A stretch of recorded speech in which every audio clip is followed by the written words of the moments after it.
he loses interest in you when you do this. Hello ladies, thanks for tuning in. Before we start, please like and subscribe, and don't forget that you have a free femininity quiz in my description box.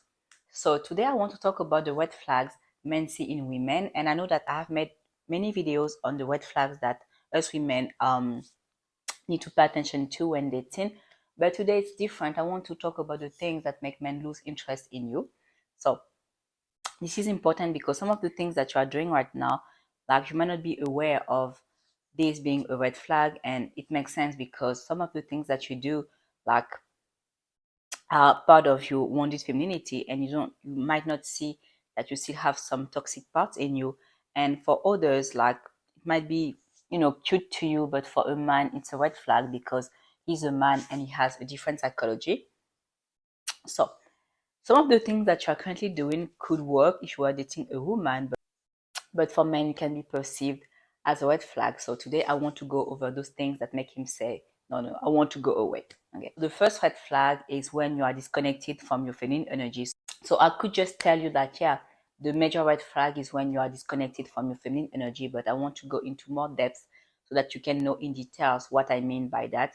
So the first thing that feels like a red flag for him, and he tells himself, okay, I'm losing interest, I don't want her anymore, I want to go away, is when you believe in 50-50 relationships.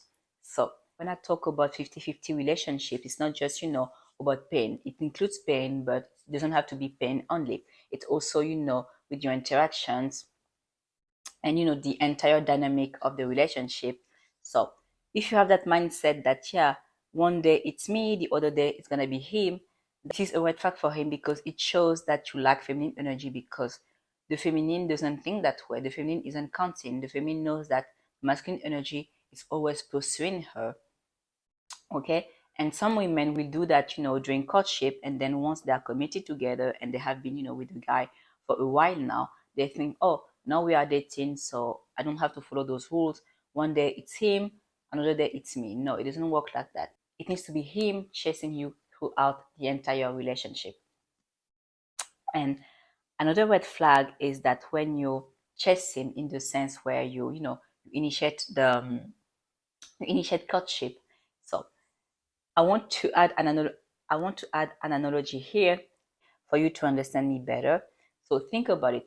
When a guy is gay, well, you suspect him to be gay, and he's initiating with you, even though he's like sweet, handsome, and all of that, but something in you tells you that that there is something off, right? Well, that's the same thing for him. When you are a woman and you initiate, he feels like there is something off, even though you are super attractive, super sweet, and all of that. And he might date you, right? He might date you, take you out on date, even commit to you, but you're gonna see that he's not deeply committed, in the sense where he's gonna say no to marriage, or even if he ends up marrying you, you will still feel like there is something off. And it makes sense because you didn't give him the time and the opportunity to fall for you and to chase you. And you need to understand that men fall in love by chasing, not when you serve yourself on a platter. You might think, yeah, he's shy and all of that, but no, even if he's shy, it doesn't mean that he's asexual. Even if he's shy, his need to have a partner is still very strong. Okay, so yeah, let men chase you and give them the opportunity to be the man in the relationship. So yeah, this is gonna be a red flag for them if you initiate. Another red flag is when you tell them that you are looking for a committed relationship, that you are looking for something serious, but then you don't behave like someone who wants something serious. And this is an insight that I got from a coach that I love. I'm gonna put her Instagram handle here. She's French, so yeah, if you're French, you might enjoy her content. And yeah, she said, yeah, think about it. Imagine he tells you, yeah, I want something serious, but then doesn't act like someone who wants something serious. Maybe he asks for nudes, or he asks you to chill, to come chill at his place and all of that. You won't think, yeah, this guy is serious, right? Well, that's the same thing for you.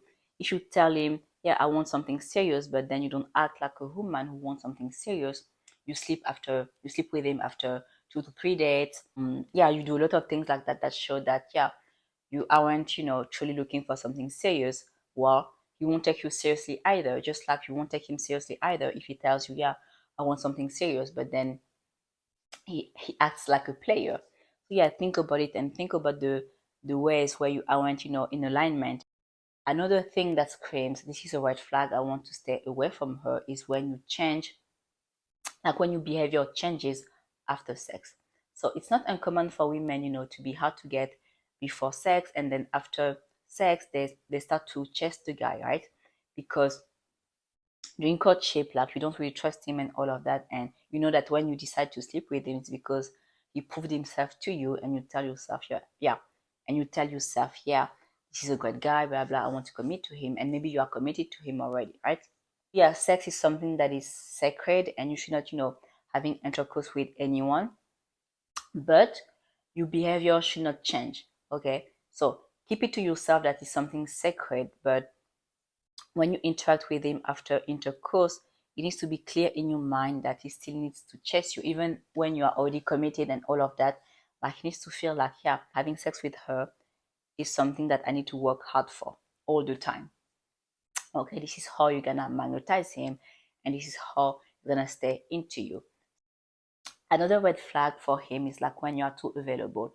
So it's not uncommon for women, especially when you work in the same office, is that you think, yeah, if he sees me all the time, he will remember to ask me out and all of that. And you are afraid of him, forgetting about you. So you text him a lot, you make sure that he sees you. And yeah, because you're afraid of him forgetting about you make sure that he sees you often. And if you work together, if you work in the same company, you make sure that he can see you in his department, and also like in the with your phone, like you are very present because you are super afraid of him forgetting about you. What I want you to understand is that he's gonna remember about you when you make sure that he's addicted to your presence. And by that, and for you to achieve that goal, you need to work on your soft skills, and you need to work as well on your feminine energy.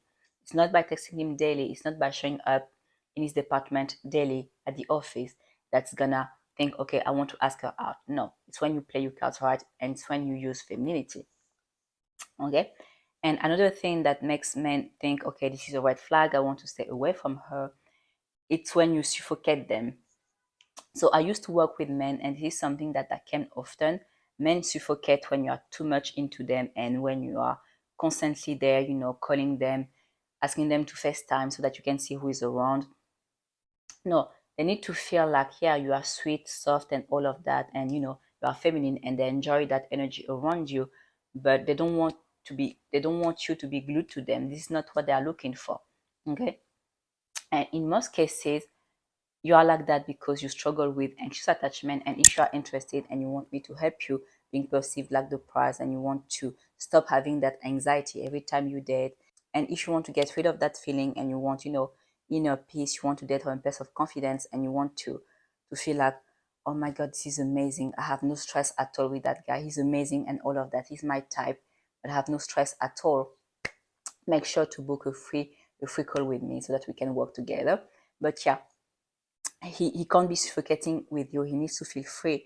This is one of his deepest desire, and he's gonna lose attraction for you when he doesn't feel free. The main difference between being single and being committed is just that you stop being available to other people and you choose to commit to one person only. But other than that, like, your life should remain the same. Your lifestyle should improve because now you're with the provider and all of that. Yes, your lifestyle with him, your lifestyle will improve, but your life in general should remain the same. Your friends are still important to you, your work is still important to you, your hobbies are still important to you, your body is still important to you, and all of that. Okay, so yeah, have a little look at how you behave when dating, and make sure that you aren't too available. So I hope you enjoyed this video, and I will see you next time. Bye bye.